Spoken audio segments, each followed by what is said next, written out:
everybody, welcome back to my channel. I'm Hannah, I'm a voice teacher, and today I'm reacting to Sophia and Caruso. Singing Dead Mom. I have heard Sophia sing a little bit of Dead Mom in the past, but it was the Broadway cast version. And today we're listening to her live version at Broadway in Bryant Park. And I will include the full link to this performance in the description as well. Okay, let's get into it.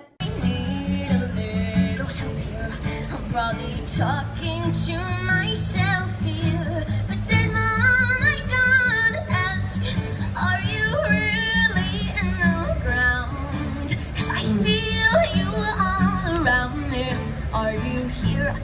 Okay, so here's what I'm noticing already. This is a very rock style song, right? And on the bottom, she's adding some rasp and some rock kind of edge. Really in the ground. She's really leaning into the bottom notes, which I think sound great. I like that a lot. She is doing something with her larynx. So our larynx is our voice box, and we want our larynx to stay very rested and in a very relaxed posture. When we yawn, it goes down, and then when we get bratty, it goes up. As she's going up in pitch, her larynx is rising a little bit. It's not necessarily a bad thing. A lot of singers sing with a higher larynx. It's kind of their signature sound, and I think that that's fine. As she goes up to the top, you all around me has a little bit of a squeeze. That's also something that happens when our larynx rises. We can start to get a tiny bit squeezy, and it's not a bad sound. To be honest, what I would want to know is from Sophia herself, how does it feel? Does this feel sustainable for 8 shows a week? That is the struggle that Broadway singers face, is that they have so many performances.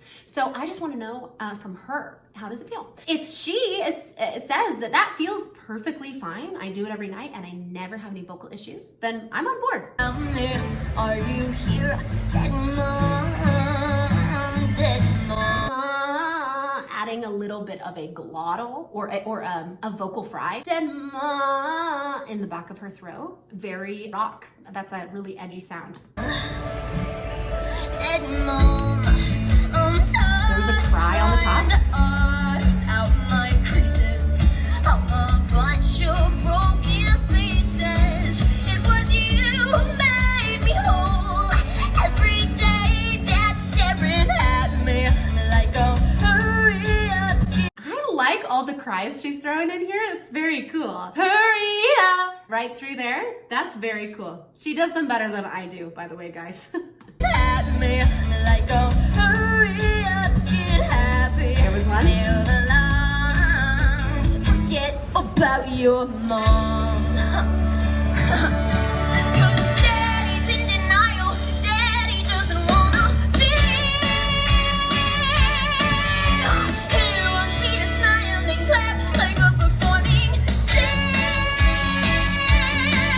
Okay, so that top E vowel is up on a C#5. So that means it is just above the female first passage. So through that area, we have to start doing some mixing. And I would say that she is doing some mixing. It is leaning heavily towards a chest voice sound. It's a little imbalanced. There's a little too much weight in that sound. And that doesn't sound like it feels very good to me. But there's very simple ways that we can release some of that weight, altering the vowel a little bit so it's not my larynx goes up and I'm very tight right there. So if we can get a little bit more of a lift and more of an vowel,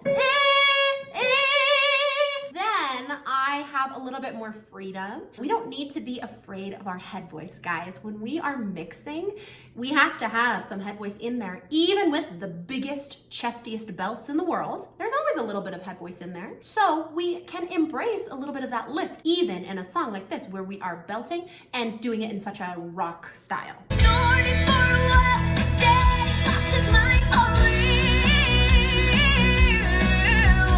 Okay, wow. She just shifted a little bit to what I was talking about. She lifted a little bit more on For Real, and that riff at the end was very nice. Let's listen to that again. And it had great vibrato. That's a good sign that she's in a good place. You won't believe the best that we've become.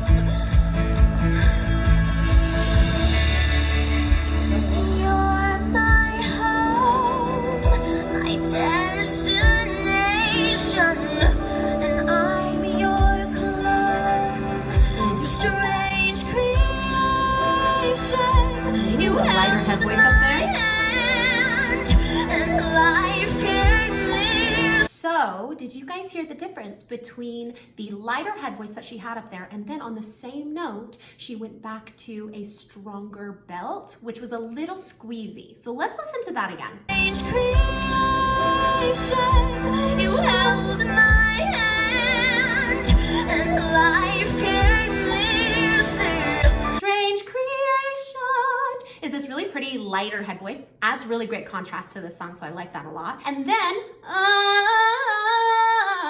right up there, a little bit of squeeze at the top of her throat. Like I said, it's not a bad sound. I'm just concerned from a voice coach standpoint. How does that feel? We have the unique challenge as singers, especially professional singers, that our instrument is a part of our body, so it gets injured and we can't perform. And so that is what I really want to know. How does it feel? Does this feel sustainable for you? Now jokes don't land, and no one sees me.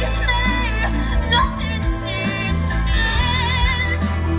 Mama, is this it? Are you receiving? I want something to believe in. Oh my God, take me where my soul can go. Or I'll be in my bedroom waiting you when I'm 20. Okay, so she added a little bit of a scream in that sound, big rasp. I would not say that that is a healthy scream. I don't have a lot of experience with like screaming as in like a screamo band. I do have a little experience with my students who have done that. And it is totally possible to sing in that way healthily. It's very, very cool. That was more of a yell and doesn't sound like that felt very good in her voice. Right there.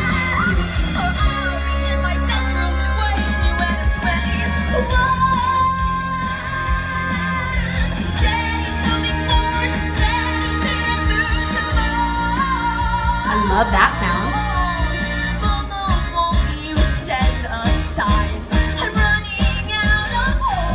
A little cry there again.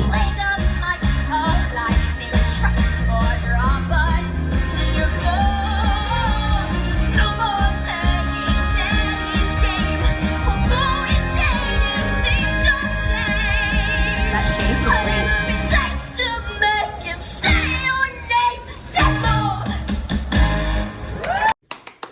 Wow. Okay. So Sophia is extremely talented. Like, wow. That was very impressive. She's young. Didn't she get cast in Beetlejuice when she was 16, 17? A couple years ago when the Broadway cast recording came out, a couple of my voice teacher friends in our group chat, we shared this video of her singing it in the recording studio. And the question was posed, what do you think of this sound? And I said the same thing then that I'll say today. I think it's great and very appropriate for the show. I just am concerned about sustainability. Even the best of the best singers on Broadway get injured. At that level, they are vocal athletes and they can get injured and be out of shows for weeks, if not months and months and months in the worst scenarios. So my concern is always sustainability and how does it feel? Because I'm not as experienced with producing a sound like that myself. I could lean towards that is not healthy, she's yelling, I don't like it. But I'm not gonna say that. If we all sang in vocal balance at all times forever, man, that would be really boring.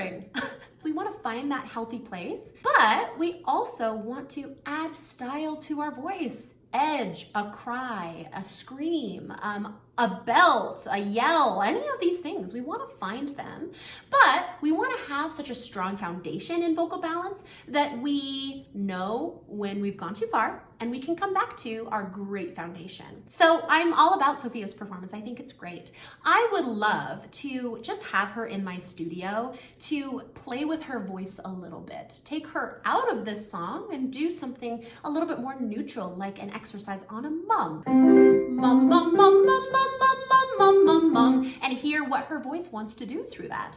There were some really great moments in this performance where she was belting on a really big open vowel with lots of vibrato. It was absolutely stunning. So clearly Sophia can sing. I would want to hear on a one-on-one sort of setting, how does that rasp sound? And closer up, how does it look? Actually, let's listen to a little bit of her recorded version. I know it's closer up so we can see what's going on in her throat. Hey mom, dad, mom, I need a little help here. I'm probably talking to myself here. But dad, mom, I gotta ask, are you really? I'm loving it already. Mom, I've got, up on that top one, her vocal cords are thinning much more than they did in that live performance, and sounds really nice. One thing I am noticing instantly is that she has a tiny bit of what I call caveman posture, which is just when our shoulders come down and our head goes up, kind of like this. And that really puts a little bit of strain on our voice. So I would want her to just bring her chin down, parallel with the ground, and bring her shoulders back a little bit, just so her voice is not strained or pulled in any direction. Let's skip ahead to some of the bigger, beltier stuff. Let's hear what she's doing here. Would it barely through the heart every day, staring at me like a hurry up, get happy, move along, forget about your mom. I like that touch in the bottom. But daddy's in denial, daddy doesn't wanna feel. He wants me to. I thought that sounded really nice up there, that feel. You can tell that her throat is strained a little bit. You can see a vein kind of popping out here. That's not the worst thing. I also have a rogue vein that likes to come out when I'm belting, but she is just squeezing a tiny bit. It's not bad, and it's an easy fix, really. She has such a great instrument. If she embraced a little bit more of that head voice, dropped that jaw and made it more of an I vowel, feel, instead of feel, it would just release some of that tension. Thank you so much to everybody who suggested I listen to Sophia and Caruso. I think that she's amazing. Thank you. And if there's anyone else that you think I should be reacting to, specifically musical theater singers, let me know in the comments. And until next time, I'm Hannah. I'm your voice teacher, and now you're all my students. Please like and subscribe, ring the bell for notifications, and follow me on Instagram. And I'll see you next time.